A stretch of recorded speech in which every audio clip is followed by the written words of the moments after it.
Hola, ¿qué tal? Bienvenidos al Viendo a Casa, tu servidor Juan Carlos García.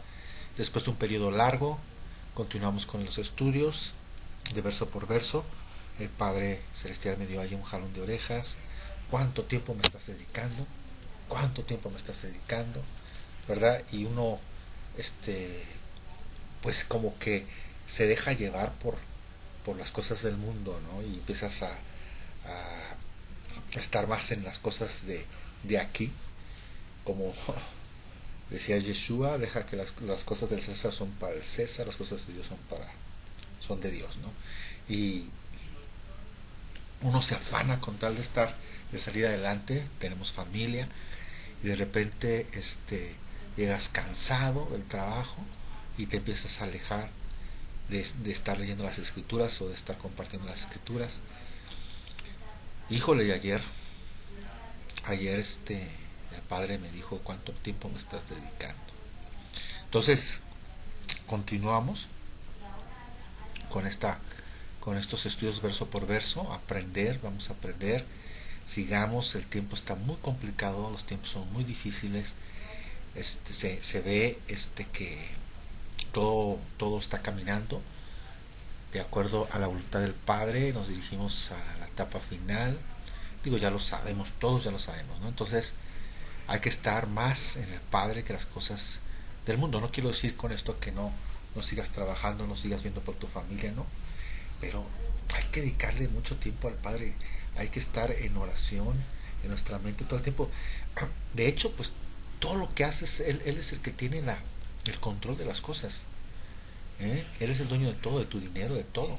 Entonces, pues caray, yo creo que por ahí de repente la regamos, me incluyo yo, la regamos con preocupaciones, angustias, cuestiones del mundo, ¿no?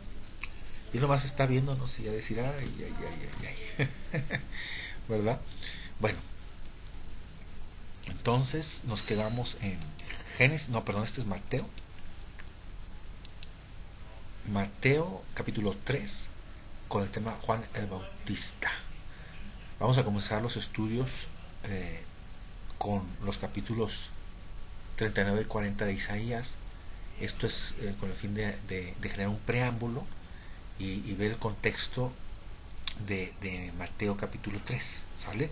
El libro del profeta Isaías tiene 66 capítulos, los mismos libros que tiene la Biblia, ¿sale? En general. Algunos aquí descubrieron un detalle muy interesante, y es que descubrieron que cada capítulo del libro de Isaías coincide con cada libro de la Biblia. Por ejemplo, Isaías capítulo 1 corresponde con el libro de Génesis, Isaías 2 con eso, Éxodo, Isaías 3 con Levítico, y así sucesivamente. El último libro de Isaías se identifica con el libro de Apocalipsis. Y eso efectivamente es el caso, efectivamente, que hay muchísimas similitudes entre cada capítulo de Isaías con cada libro de la Biblia. Esta es una de las muchas razones por las que creemos que los 66 libros de la Biblia son divinos, son inspirados por el Padre. ¿Sí? Es decir, por alguna causa esos 66 libros son, son inspirados, son divinamente inspirados. ¿Sale? Están en un orden, o sea, por alguna causa están en un orden eh, que tienen ese orden, y es muy importante saber por qué. Porque va a haber gente que cuestiona el hecho de que ciertos libros de la Biblia no son tan inspirados, ¿sabe? Pero todos esos cuestionamientos son tontos y no tienen sentido.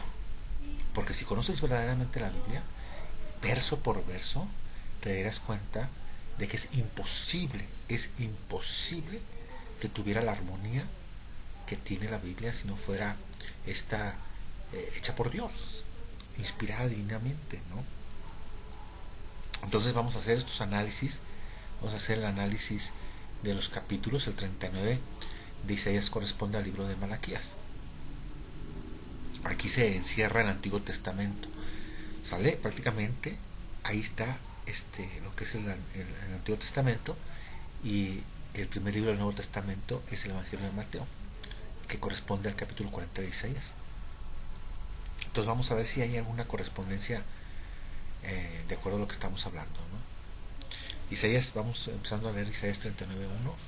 Dice: en aquel tiempo Merodac Baladán, hijo de Baladán, rey de Babilonia, envió cartas y presentes a Ezequías, porque supo que había estado enfermo y que había convalecido. Ezequías fue un rey de Judá que se había enfermado. Esto sucedió en la época en que escribió el profeta Isaías. Isaías profetizó que entre los años 740 y 700 a.C.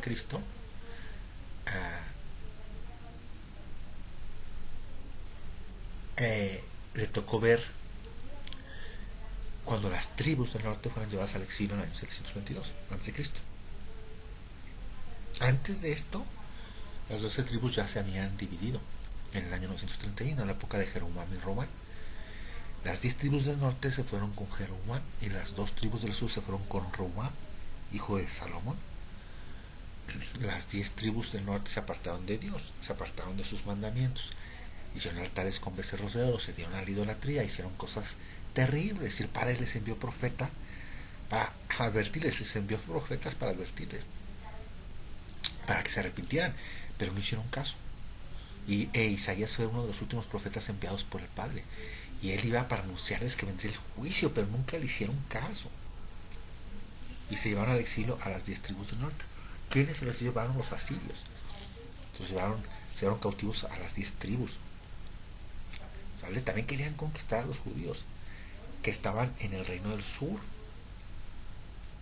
También sitiaron la ciudad de Jerusalén por 185,000 hombres, rodearon la ciudad, y gracias a que este hombre llamado Ezequías, el rey judío, que al ver que estaban rodeados y que pensaban que ya los iban a matar, él se humilla y le ora al Padre, clamándole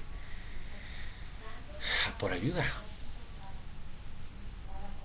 ¿Vale? Este rey reconoció que se encontraba en una situación, pues por sus pecados, y gracias a que Ezequías se arrepintió de todo corazón, fue que el Señor preservó a Judá e hizo que un ángel matara a los 185,000 soldados asirios.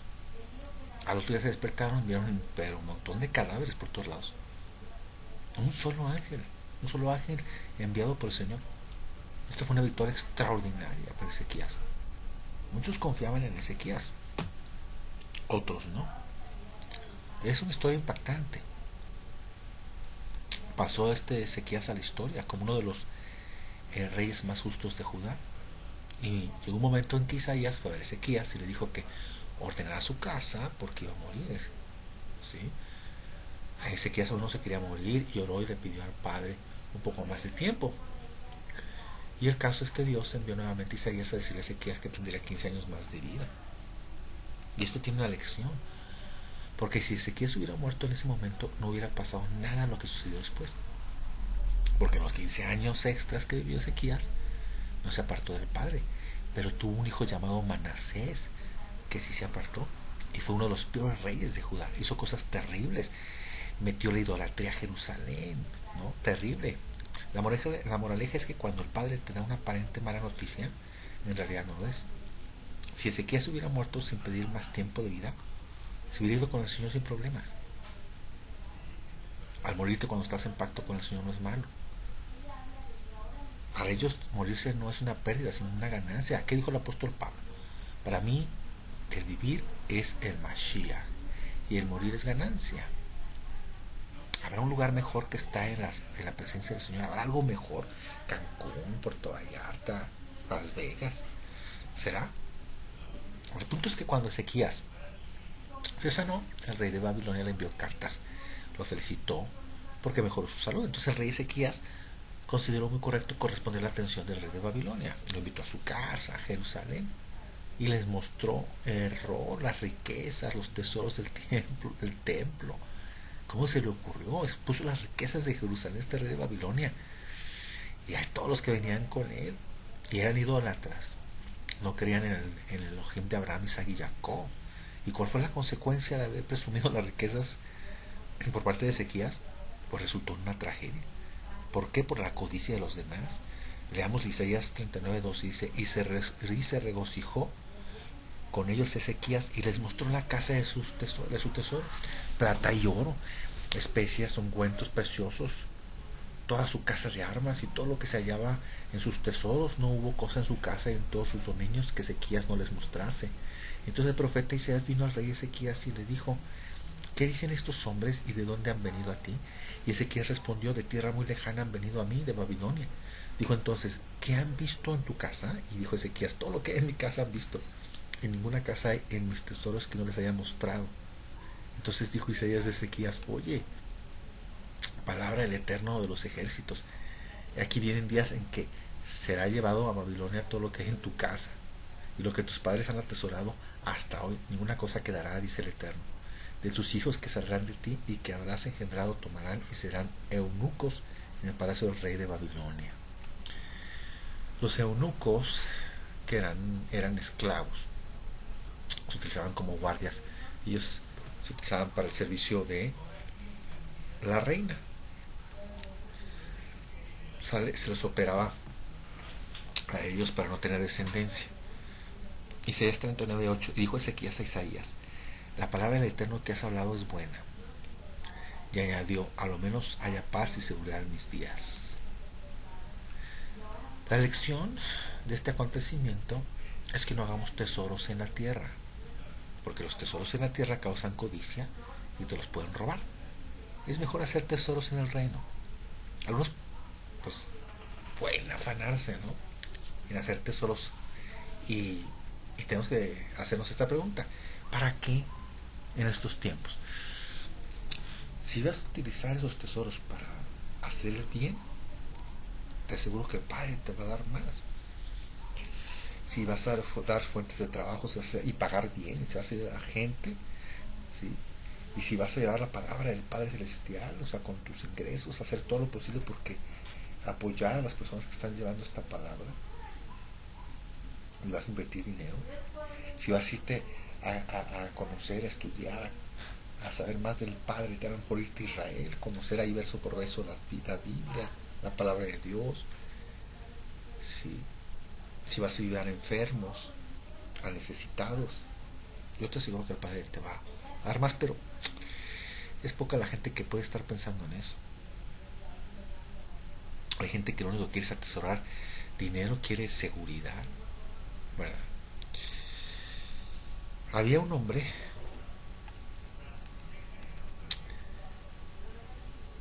que se encontraba en una cantina muy triste. De repente alguien llega muy a prisa y le dice, Manolo, Manolo, Manolo, tu esposa está con un hombre.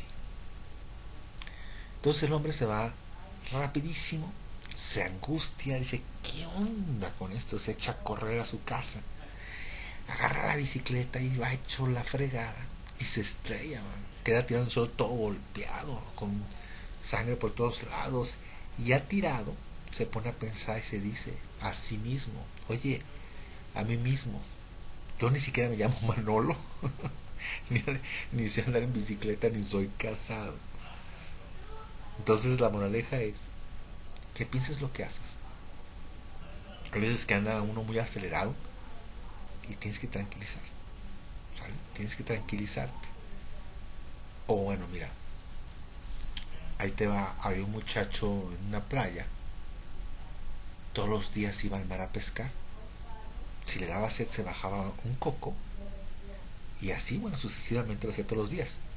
Entonces llega un señor que era dueño de muchas empresas y veía que este muchacho estaba todos los días con el pez y con su coco. Entonces le acerca al muchacho y le pregunta a qué se dedica y cuántos años tiene. Entonces él le contesta al muchacho ahí 18 años. Y le pregunta, señora, ¿a qué te dedicas? Y el muchacho le contesta, me dedico a disfrutar de la vida. Todo el tiempo acostado, comiendo cuando tengo hambre, y así disfrutaba la vida. El hombre le pregunta si no estudiaba, si no trabajaba, y el muchacho le contesta que no, porque ahí tenía todo lo necesario. Entonces el hombre le cuestiona, le dice, oye, pues, ¿por qué no te pones a estudiar y a trabajar? Era un muchacho muy joven. Le dice, estás desperdiciando tu vida. Y entonces el Señor le exhorta que haga algo productivo. Entonces el muchacho le preguntó, y bueno, ¿qué estaría bueno hacer? Entonces el Señor le dice, pues métete a estudiar una carrera para que llegues a ser alguien, ¿sale? Y bueno, pues salgas adelante. Pero el joven le pregunta, ¿y para qué? Bueno, ¿cómo que para qué? Para que seas alguien importante, con un título, ingeniero, licenciado, doctor, médico, digo, arquitecto, no sé yo. Y el joven dijo, oh, ok. ¿Y eso? ¿Para qué? Entonces el hombre le explica, bueno, con eso es una profesión, porque pues con esa profesión vas a tener dinero, vas a destacar en una compañía, vas a poder poner un negocio, una empresa. Y el muchacho le pregunta, ¿y para qué? Bueno, pues le contesta, pues para que tengas una familia, para que puedas realizar tus sueños. Como yo, mira, yo trabajé mucho y ahora tengo mi empresa. Y el joven le dijo, ah, ok. ¿Y luego qué? Entonces el hombre le dijo, bueno, pues ya después entonces vives en paz y te vienes de vacaciones. Y el joven le contesta, bueno, eso ya lo estoy haciendo. Entonces la moraleja es que todo lo que hagas tiene que tener un propósito, absolutamente todo. Esa es la moraleja del capítulo 39. Piensa lo que haces, ¿sale? Y la mala noticia del capítulo 39 es que se iban a llevar todo lo que habían atesorado. Que por un error a Israel lo iban a llevar al exilio. Y ahí termina el Antiguo Testamento, por decirlo de alguna manera. El pueblo de Israel termina en el exilio y la esperanza de que un día el Elohim nos traiga de vuelta del exilio es la esperanza de los profetas. Que un día vendrá el pastor de Israel que nos ha de regresar de todas las naciones donde fue dispersada la nación de Israel. Una de las razones por las que fue dispersada Israel fue por hacer tesoros en la tierra. Las 10 tribus del norte fueron llevadas al exilio por la codicia. En Isaías capítulo 28 se nos dice que los de Efraín solamente se la pasaban en banquetes, en fiestas, gastando dinero y no tenían conciencia de las cosas del Padre. Se apartaron del Señor y se la pasaban todo el tiempo en las cosas materiales. El Padre los bendijo mucho, les dio muchos bienes y el Padre pues tiene estrategias para acercarnos y enamorarnos de Él. Una de las estrategias es que en ocasiones a veces el Padre nos da muchas cosas. A veces es muy consentidor como los papás. Sin embargo, esa estrategia no siempre funciona. Porque mientras más tienes, más quieres. En el caso de Israel, Elohim les había dado todo. Y sucedió que menospreciaron sus leyes, sus mandamientos. Y fueron llevados al exilio a causa de la codicia. Y una vez que están en el exilio, aparece un hombre que les va a llamar al arrepentimiento. A que vuelvan a la senda antigua. Que vuelvan a los tesoros. No a la tierra, sino a los tesoros verdaderos. Y esto es lo que se profetiza en Isaías 40, que dice lo siguiente. Isaías 41, consolaos, consolaos pueblo mío, dice vuestro Elohim, hablad al corazón de Jerusalén, decirles a voces que su tiempo es ya cumplido, que su pecado es perdonado, que doble ha recibido de la mano del Eterno por todos sus pecados. El Padre le dice a su pueblo que se consuele porque ya lo va a edificar y a retornar. Sin embargo, para poder regresar, es decir, para que Elohim les quite el juicio, lo que tiene que suceder en cada uno de nosotros, ¿qué es? Es pedir perdón. Tiene que haber arrepentimiento. Y es exactamente lo que dice el siguiente versículo, Isaías 43. Voz que clama en el desierto, preparad el camino al Eterno, enderezad, calzad en la soledad a nuestro Dios. Todo valle sea alzado y bájese todo monte y collado, y lo torcido se enderece y lo áspero se allane. Todo lo que tiene que ver con nuestras presunciones, todo lo que tiene que ver con nuestras tristezas, que se quite y que se ponga un terreno parejo, es decir, que los que se sienten menos, el Señor los va a consolar. y los que se creen mucho que dejen de hacerlo. Vamos a hacer un terreno parejo para ese Señor, porque Elohim no hace acepción de personas. Isaías 45, y se manifestará la gloria del Eterno, y toda carne juntamente lo verá, porque la boca del Eterno ha hablado. Una de las razones de la codicia, de siempre querer tener más, es porque queremos ser mejores que otros. Queremos estar por encima de otros. Pero el concepto de Elohim es que todos somos hermanos, todos somos iguales, y todos tenemos que ser iguales. Isaías 46, voz que decía, da voces. Y yo respondí, ¿qué tengo que decir a voces? Eso también se lo podemos aplicar a Juan el Bautista, por el mensaje que tenía que llevar. A Isaías el padre le dijo que tenía que dar voces, lo que significa aquí es gritar. Y Isaías preguntó, ¿qué tengo que decir? Y lo que le dice Elohim que tenía que decir es lo siguiente, que toda carne es hierba y toda su gloria como flor del campo. Isaías 46. Los seres humanos somos carne, lo que significa que los seres humanos somos como la hierba y toda su gloria, es decir, todo lo que presumen, todo lo que presumimos, vaya, es como la flor del campo. Los hombres presumen de su vestir, de su fortaleza y capacidad, ¿sí? Se glorían de su apariencia y de todo lo que tienen. Entonces lo que dice el padre Isaías es que les grite que todo eso es como hierba y como las flores, no duran. Así es que no tenemos que afanarnos. Isaías 47 dice, la hierba se seca y la flor se marchita, porque el viento del Eterno sopló en ellas. Ciertamente como hierba es el pueblo, sécase la hierba, marchítase la flor, mas la palabra del Eterno nuestro permanece para siempre. Todo lo que nos esforzamos en el trabajo por dejarle a nuestros hijos como herencia, ya sea dinero, bienes, etc., finalmente vimos lo que sucedió con el rey Ezequías. Todo lo que perdió, incluso hasta lo que le dejaron a sus papás, todo lo que le habían dejado sus papás, perdón. ¿Y cuál es la enseñanza? Es que la mejor herencia que le podemos dejar a nuestros hijos y que nadie se la va a robar es la palabra de Dios. Todo lo que hagamos en esta vida se va a acabar, se va a marchitar. Lo único que va a permanecer para siempre es la palabra de Dios. Eso no te lo pueden robar a nadie, y eso es para vida eterna. Isaías 49, súbete sobre un monte alto, anunciadora de Sión, levanta y fuertemente tu voz, anunciadora de Jerusalén, levántala, no temas, di a las ciudades de Judá, ved aquí al Dios vuestro, y aquí que el eterno Señor vendrá con poder y su brazo señoreará, y aquí que su recompensa viene con él, y su paga delante de su rostro. Como pastor apacentará su rebaño, en su brazo llevará a los corderos, y en su seno los llevará, pastoreará suavemente a los recién paridas. Entonces dice aquí que viene el pastor a recogerlas de entre todas las naciones.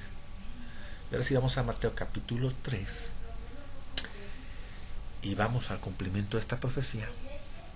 Una de las razones por las que el pueblo de Israel fue dispersado se debió a la codicia de los líderes del pueblo de Israel y de Judá. Quisieron que las ovejas se perdieran por la codicia, porque solo les enseñaban y les dirigían para sacarles dinero. Eran pastores asalariados. Entonces aquí el padre viene a restaurar lo que esos pastores asalariados habían hecho.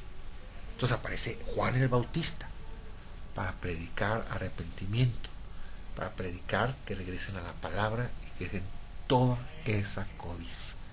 Mateo 3:1, en aquellos días vino Juan el Bautista predicando en el desierto de Judea y diciendo, arrepentíos porque el reino de los cielos se ha acercado. Con esto terminamos este estudio.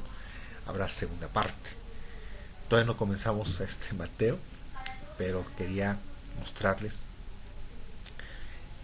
cómo en Isaías se habla y se toca lo que vamos a ver en Mateo. Que el Padre Celestial les bendiga por los méritos y el bendito nombre de su Santo Hijo Yeshua. Amén.